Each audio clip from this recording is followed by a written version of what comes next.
شارداریا گل اکانتونا فراده جبو چاکساز کرن و سر راست کرنا رین خرابویی دناوا لف و تبگره دایه لباجارو که پیندر یک گریدای باجاره کوبانی شارداری جبو تمام کرنا پروژه انسالات 1024 دخبده شارداری جگونده قوله بر بگونده کرمرا ریوا بقاسی 7500 متریان گاور دانین اونها دست به زفت کرنا و گریه چه کرنا و ریه جبو خلک گندوارن رجاوای باجار کوبانی گرینگه جبرکو گند و باجاروکان به هفدو و گرید ده دوه چارجووه ده هفسرو که شارداریا گل آباجارو که پندر سروان بالیج رجاوا تیوی را آخوی و بحثا دست پیکرنا پروژه یا چه کرنا ریان کر و چقدر گندی سرن اونا رجی یعنی خواهش بود این ریا که برای پیس بود و ما اونا را چه کر و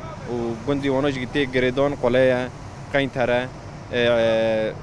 خانه گری خانه مزرعه بوزانه نایفه حتی کرمران اونا کی فایده کن هفت پیسه و اونها جی زفت ما بالش کردی یرو یکی ماه ما زفت بالش کرد و برای جی دوری دم هاجی ما حجر مکسر کو او کر ما لوق کر اوف کر ارینو و درجه رجی حیشتن و یششی زفت بنا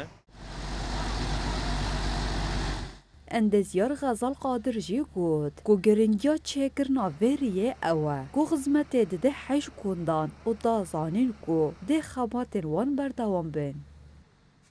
واريا ري قولي كرمرر ما تسوية ما تشكر إصلاحات بقايا حجر مكسر وبش راجي أمنها زفت دكنا واريا جي زفت جريد ده زفتي كوباني شغلات وزفتي قني كوباني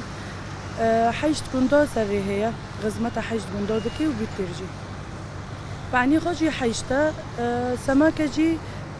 بيستا حبدي ونيا